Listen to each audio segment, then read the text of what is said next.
যখন মক্কার কাফেররা রাসূলকে এবং তার সাহাবায়ে কেরামকে অত্যাচার করতে করতে একেবারে প্রতিষ্ঠিত করে ফেলল, আল্লাহ তাআলার পক্ষ থেকে আদেশ আসলো, মুহাম্মদ আপনি আপনার সাথীদেরকে নিয়ে মদিনায় হিজরত করুন।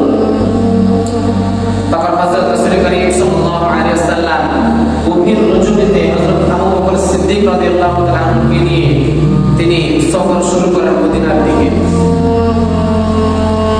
সফর করতে করতে তার সাথে যে খাবার টাবার ছিল সবগুলো এক পর্যায়ে শেষ হয়ে যায়। ওনার পেটে অনেক ক্ষুধা লাগে। এখন পেটে যদি ক্ষুধা থাকে তাহলে হাঁটা সম্ভব না। মদিনার রাস্তা পাথরে মরুভূমি অবস্থা, রাস্তা একেবারে উঁচু নিচু, তো না খেয়ে হাঁটতে পারবেন না। সাথে যে বাহন ছিল উট, আস্তে আস্তে এটা দুর্বল হয়ে যায়। রাসূল করিম সাল্লাল্লাহু আলাইহি ওয়াসাল্লাম এর উট একজন গ্রাম্য মহিলা, তার নাম হচ্ছে উম্মে মা'বাদ। উম্মে মা'বাদ তার বাড়ির সামনে এসে উটটা দাঁড়িয়ে যায়, সামনে আর চলে না। হুজুর সাল্লাল্লাহু আলাইহি ওয়াসাল্লাম আবু বকরকে নিয়ে তিনি নামলেন, নেমে উম্মে মা'বাদের ঘরে গেলেন, গিয়ে বললেন আমরা অত্যন্ত ক্ষুধার্ত, তোমার কাছে কি মেহমানদারি করার মতো কিছু আছে? উম্মে মা'বাদ বলে, দেখেন আমি একজন আরবি বংশীয় মহিলা, মেহমানদারি করা এটা আমাদের বংশীয় শান, তবে আপনাদেরকে মেহমানদারি করার মতো আমাদের কিছুই নাই। হুজুর সাল্লাল্লাহু আলাইহি ওয়াসাল্লাম বলেন, আচ্ছা ওই যে একটা বকরির বাচ্চা দেখতেছি, তুমি যদি অনুমতি দাও তাহলে আমরা এখান থেকে দুধ দোহন করে খাবো। তো উম্মে মা'বাদ একটু হেসে দিলেন, বললেন আমরা তো খেতে পারি না, তাছাড়া এটা বাচ্চা, ছোট একটা বাচ্চা, আর দেখতেছেন দুর্বল, এটা হাঁটতেই পারে না, এখান থেকে আপনার দুধ কিভাবে পান করবেন? ঠিক আছে, হুজুর বললেন আপনি অনুমতি তো দেন। তো উনি বললেন ঠিক আছে, আপনারা যদি দুধ বের করতে পারেন আমার সমস্যা কোথায়, অনুমতি দিলাম। হুজুর সাল্লাল্লাহু আলাইহি ওয়াসাল্লাম আবু বকরকে বললেন বকরিটা কাছে নিয়ে আসলেন। হুজুর কি করে ছাগলের এই পিঠের মধ্যে হাত বোলাইলেন, হাত বোলানোর সাথে সাথে তার গোলাপটা একেবারে দুধে ভরে একেবারে নিচে একেবারে ঝুলে গিয়েছে। হুজুর বললেন উম্মে মা'বাদ একটা পাত্র দাও। তো উম্মে মা'বাদ একটা পাত্র দিলেন, হুজুর এটা নিজ হাতে দোয়া করলেন, পাত্র ভরে গিয়েছে। বললেন আরেকটা পাত্র দাও, আরেকটা পাত্র দিলেন। এভাবে পাত্র ভরতে ভরতে ঘরে যত পাত্র ছিল সব একেবারে দুধে ভরে গিয়েছে। উম্মে মা'বাদ তারপর একটা ছোট বাচ্চাও ছিল, বাচ্চাটাকে খেয়াল করতেছে। হুজুর সাল্লাল্লাহু আলাইহি ওয়াসাল্লাম নিজেও পান করলেন, আবু বকর পান করলেন, উম্মে মা'বাদও পান করলেন, ছোট বাচ্চাটাও পান করলেন, এবং সব পাত্র ভরে একেবারে ঘরের ভিতরে রেখে দিলেন।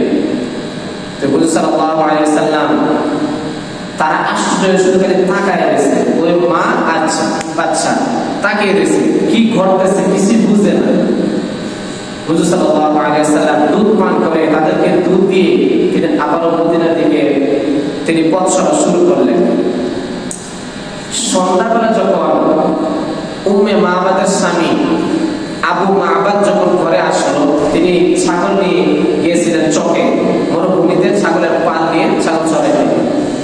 তো তিনি যখন সন্ধ্যাবেলায় ঘরে ফিরে আসলেন, আয়েশা দেখেন ব্যাপার কি, আজকে তো ঘরের অবস্থা একটু অন্যরকম লাগে। ঘরের চতুর্দিকে দেয়ালের মধ্যে উম্মে মা'বাদ আর স্ত্রী সন্তানের চেহারা দিকে তাকায় দেখে উজ্জ্বল উজ্জ্বল লাগে। আচ্ছা উম্মে মা'বাদ ব্যাপার কি, আজকে ঘরটা কেমন কেমন লাগতেছে, এত সুন্দর আলোকিত, আজকের ঘরের সৌন্দর্যতায় পাল্টে গিয়েছে, ব্যাপার কি? উম্মে মা'বাদ নবীজির নাম জানতেন না, তিনি গ্রামে থাকেন, তো নবীজির নাম মুহাম্মদ এটা জানতেন না। তিনি বলেন কি, এক মুবারক এসেছিল, মুবারক, মুবারক মানে বরকতপূর্ণ, মুবারক শব্দের অর্থ কি, বরকতপূর্ণ। তো এক মুবারক এসেছিল কিন্তু তার নাম জানি না, তো উনি নিজের পক্ষ থেকে নবীজির নাম দিয়েছেন মুবারক। উনি নাম জানেন না, মুহাম্মদ নাম এটা তিনি জানেন না, তো নিজের পক্ষ থেকে একটা নাম দিয়েছেন কি, আমাদের ঘরে একটা মুবারক এসেছিল, তার বরকতে আজকে আমাদের ঘরটা পুরো আলোকিত। হযরত আবু মা'বাদ উম্মে মা'বাদের স্বামী বলে, শোনাও না তার কাহিনীটা, সে কেমন ছিল, সে দেখতে কেমন ছিল, তার কি পরিচয়। তো উম্মে মাবাদ গ্রাম্য একজন মহিলা, তিনি এত ভাষা সাহিত্যের পণ্ডিত না, কিন্তু তিনি নবীজির চেহারা, তার মায়াবী চেহারা, তার শরীরে অঙ্গ প্রত্যঙ্গ এমন একটা সুন্দর বর্ণনা দিয়েছেন যে তার প্রত্যেকটা শব্দের উপর আমাদের কলিজা কুরবান করা উচিত। এক একটা সুন্দর এমন ভাবে তিনি শব্দগুলো তিনি গেঁথেছেন, সুন্দর করে সাজিয়েছেন একজন গ্রাম্য মহিলা। আল্লাহু আকবার। এক একটা শব্দের উপর আমাদের জীবনটাকে কুরবান করা উচিত।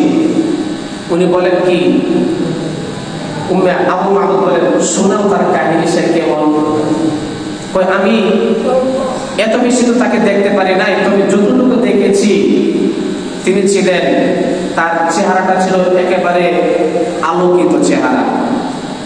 তার এই চোখগুলো ছিল একেবারে মায়াবী চোখ। এই ভ্রুগুলো একটু লম্বা লম্বা ছিল, চোখের পাতাগুলো একটু লম্বা ছিল, ভ্রু ছিল জোরালো ভ্রু, এভাবে মিলে গিয়েছে। তার কপালটা ছিল প্রশস্ত, চোখগুলো ছিল একেবারে ডাগর চক্ষু বিশিষ্ট। পুরা যেই কালো অংশটা একেবারে কালো, সাদা অংশটা একেবারে সাদা, তবে কালো অংশের মধ্যে একটু লালচে ভাব ছিল। তার সিনাটা ছিল অনেক লম্বা প্রশস্ত। তার দিকে কেউ একেবারে এক পলকে তাকিয়ে থাকতে পারবে না, এই সাহস কারো হবে না। তার ধবধবে সাদা নাও একেবারে, আবার একেবারে সোনার মতো এভাবে সোনালি কালারও না, মাঝামাঝি। তার চুলগুলো ছিল বাবরি চুল, চুলগুলো এত সুন্দর, মনে হয় যেন চুল থেকে আতর, আতর গুলো টপটপে করতেছে মনে হয়। তার শরীর থেকে এত সুন্দর ঘ্রাণ বের হয় যে তিনি যে রাস্তা দিয়ে যেতেন 1 মাস পর্যন্ত ওই রাস্তার সুগন্ধি যুক্ত থাকতো। তো শেষমেশ, এবং তিনি বলেন যে তিনি যখন চুপ করেন, যখন কথা বলেন, মনে হয় যেন তার মুখ দিয়ে স্বর্ণ মুদ্রা এবং হীরা জহর যেন টপটপ করে পড়তেছে। আর যখন চুপ হয়ে যান, তখন মনে হয় যে একেবারে পুরা মজমা একেবারে তার ভয়ে একেবারে প্রভাবান্বিত হয়ে থাকে। এভাবে অনেকগুলো তার গুণ বর্ণনা করতে করতে শেষ যে কথাটা বললেন, তিনি বললেন উনি যখন দূর থেকে তাকে দেখা হয়, মনে হয় যে স্বর্ণ আসতেছে, স্বর্ণ। আর যখন কাছে আসে তখন তাকে আরো বেশি স্বর্ণ দেখা যায়। সুবহানাল্লাহ। এরকম মানুষ আছে না, দূর থেকে দেখতে তাকে সুন্দর লাগে, কাছে যখন আসে তখন আরো বেশি সুন্দর লাগে। মনে হয় যে তাকে দেখতেই থাকি, মনটা ভরে না। যখন দূর থেকে দেখা যায় তাকে মনে হয় যে একটা স্বর্ণের টুকরা আসতেছে, আর যখন কাছে আসে তখন মনে হয় আরো যেন চকচকে স্বর্ণ, এত সুন্দর চেহারা। তো হযরত রাসূল কারীম সাল্লাল্লাহু আলাইহি ওয়াসাল্লাম মদিনায় চলে গেলেন। এদিকে তো তারা ছেলে, এই পুত্র এবং তারা দুজন স্বামী স্ত্রী, তারা তো পাগল পারা, মন ভরে না। হযরত উম্মে মাবাদের স্বামী প্রতিদিন ছাগল নিয়ে চকে চলে যেতেন। সন্ধ্যাবেলায় যখন আসতেন, হযরত উম্মে মাবাদ যখন খাবার সামনে দিতেন, তখন আবু মাবাদ বলতো, উম্মে মাবাদ খাবার পরে আগে তুমি মুবারকের কাহিনী শোনাও, কাহিনী শুনবো, এরপরে গিয়ে খাবার খাবো।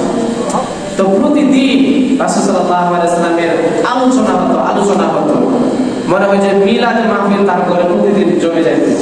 বলতে কিভাবে এই বাচ্চাটা বলতো, আম্মু বলো না ওই মুবারক কিভাবে বাচ্চার এই ছাগলের পিঠের উপর হাত বুলিয়েছিল, কিভাবে দুধ দহন করেছিল, কিভাবে কথা বলেছিল, তো বলো না। উম্মে মাবাদ বলতেন, আর ওই সন্তান এবং তার স্বামী বসে বসে শুনতেন। আলোচনা শেষ হইতো, এরপর খাবার খাইতেন। প্রতিদিন রাত্রিবেলায় রাসূলের আলোচনা হতো, কি করতেন, কি কথাগুলো বলেছিলেন, প্রতিদিন আলোচনা হইতো। মনে হয় যেন তাদের অন্তরের শান্তি কেড়ে নিয়ে গিয়েছে, কি যেন একটা দেখলাম, ভালো তো আর লাগে না।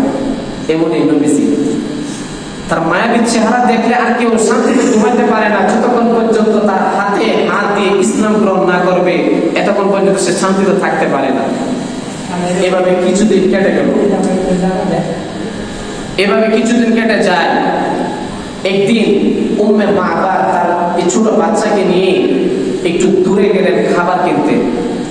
স্বামী তো চোখে আছে, তো খাবার শেষ হয়ে গেছে। ঘটনাক্রমে ওই দোকানে খাবার পাওয়া যায়নি। তো তারা আরেকটু সামনে এগোতে এগোতে একেবারে শহরে পৌঁছে যান। তো যে বাজারে দোকানে গিয়ে উম্মে মাবাদ খাবার কিনতেছিলেন বাচ্চাটার সাথে, তারা খুঁজে যে এই মুবারককে আর কোথায় পাওয়া যায়, অনেকদিন ধরে খুঁজতেছে কিন্তু পায় না।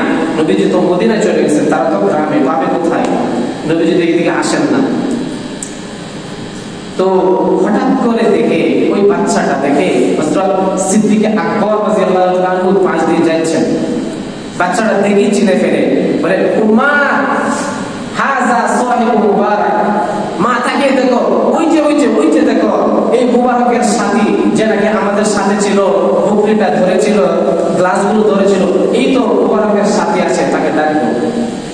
তো উম্মে মাবাদ তাকে ডাক দিলেন, ডাক দিয়া বললেন আইনাল মুবারক, মুবারককে তো আর দেখি না, মুবারক কোথায়? নবীজির নাম তো মুবারক না, মুবারক তো উনি নিজের নাম পক্ষ থেকে নামটা রেখেছেন। তো আবু বকর বুঝতেছেন না এটা কে, মুবারক কাকা আবার, উনি আবার কে, আমি তো জানি না। পরে বলতেছে ওই যে কিছুদিন আগে ছাগলের পিঠের উপর হাত বুলিয়েছিল, দুধ দহন করেছিল, উনি কোথায়? তো আবু সিদ্দিক মনে পড়লো যে ও এই মহিলা তো ওই মহিলা যার ছাগল দিয়ে আমরা দুধ পান করেছিলাম। হযরত সিদ্দিক আকবর বলেন আমার সাথে আসো। তাদেরকে নিয়ে মুবারকের ঘরে, একেবারে রাসূলের ঘরে পৌঁছে দিল। তো উনি বললেন কি, ওনার নাম তো মুবারক না, ওনার নাম হচ্ছে মুহাম্মদ।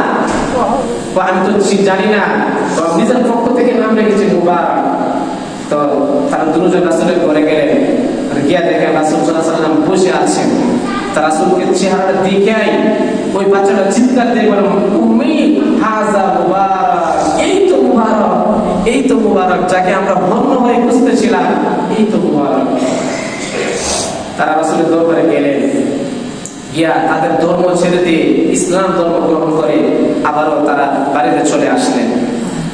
বাড়িতে যখন আসলেন, সন্ধ্যাবেলা তার স্বামী যখন ঘরে আসলো, আয়েশা থেকে ওই যে কিছুদিন আগে যেরকম নাকি ঘরটা চমক লাগে, আলোকিত লাগে, আজকেও ঘরটা এরকম চমকানো লাগতেছে, আলোকিত লাগতেছে। হযরত আবু মাবাদ বলেন ব্যাপার কি, মুবারক কি আজকেও এসেছিল? না, মুবারক আসে না, কিন্তু মুবারককে আমরা দেখে এসেছি। সুবহানাল্লাহ, মুবারক আসে না, মুবারককে যেই দুই চোখ থেকে দেখে এসেছে, সেই দুই চোখ যে শরীরটাকে প্রত্যক্ষ করে এসেছে, সাক্ষাৎ করে এসেছে, সাক্ষাতের কারণে আজকে তাদের ঘর পুরো আলোকিত হয়ে গেছে। কত সুন্দর ছিল চেহারাটা। গিয়েছিল বেঈমান হয়ে, বেঈমান থাকতে পারে না, ঈমান নিয়ে ঘরে ফিরতে হয়েছে। তো উলামায়ে কেরাম বলেন ওই যে ছাগলটা, দুর্বল ছাগলটা যেটার গায়ে রাসূলের বরকতময় হাত পড়েছিল, এই ছাগলটা হযরত ওমর রাদিয়াল্লাহু তাআলা আনহুর যুগের শেষ পর্যন্ত এটা ছিল, জীবিত ছিল, এবং যতদিন জীবিত ছিল ততদিন পর্যন্ত একটানা দুধ দিয়েছিল, কখনো দুধ বন্ধ হয়নি। এমনকি ঐতিহাসিকরা লেখেন যে ওই ছাগলের দুধ দিয়া তাদের পরিবার চলত, এমনকি আশেপাশে যত ঘর আছে সবাই ওই ছাগলের দুধ দিয়ে ক্ষীর পাকাইতেন। ক্ষীর কোনদিন ওনারা খাইতেন, আশেপাশের ঘরে যারা ছিল সবাই ওই ছাগলের দুধ দৌড় করতেন, খাইতেন, কিন্তু দুধ কখনো শেষ হইত না। হযরত ওমর রাদিয়াল্লাহু তাআলা রাসূলের ইন্তেকালের পর হযরত সিদ্দিক আকবর রাদিয়াল্লাহু তাআলা খেলাফত ছিল, এরপর ওমর রাদিয়াল্লাহু তাআলা প্রায় 10 বছর এতদিন পর্যন্ত ছাগলটা জীবিত ছিল এবং আমল পর্যন্ত ছাগলটা দুধ দিয়েছিল।